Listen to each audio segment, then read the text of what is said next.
Don, like everybody said, he just had a way of knowing everybody. He did love the social atmosphere. He loved playing sports. He was completely invested in the community that way. He was definitely a leader. Could just count on him. He wanted to be the best he could be. I met Don in middle school, at Oakville Middle School. He was that guy that everybody knew.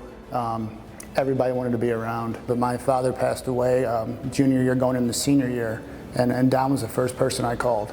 I think there was a lot of people that influenced his life in the school district, starting out with Mr. Shivik.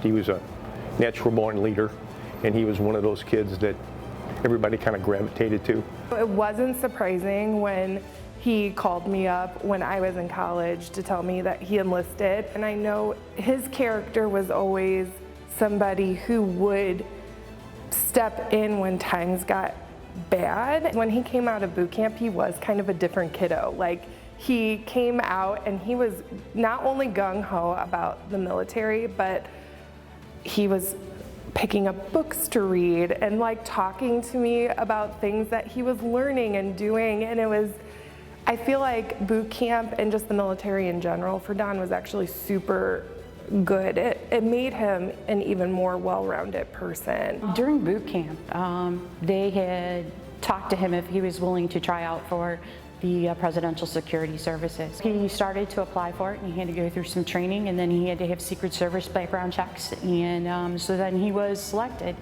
And he could have taken two options. He could have worked at the communications department at the White House, being that Marine that opens the door as everybody walks in and out, or work at Camp David, and he got to work at Camp David. He helped guard President Bush and President Obama.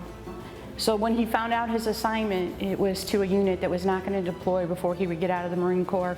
So he requested to be assigned to a unit that was going to deploy to Afghanistan before he got out of the Corps. He felt that he wouldn't have satisfied or fulfilled his job if he hadn't gone over there and served in some capacity.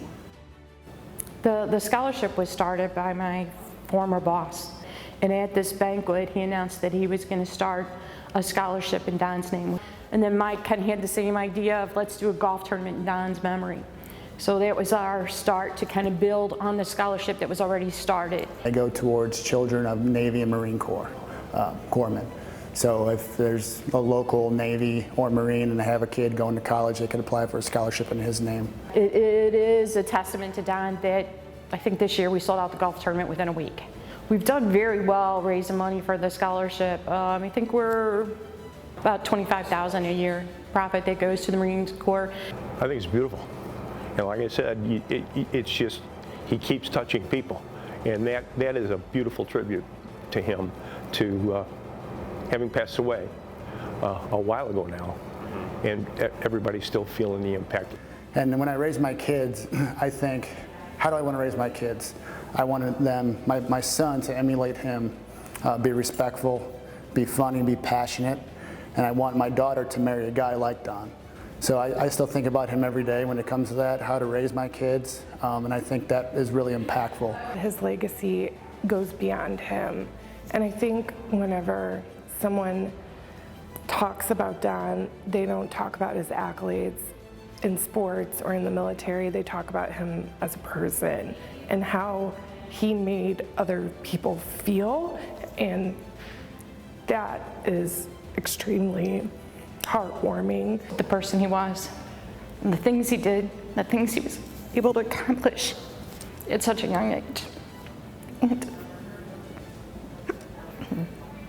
And to think what he might have accomplished, I think he would have done great things.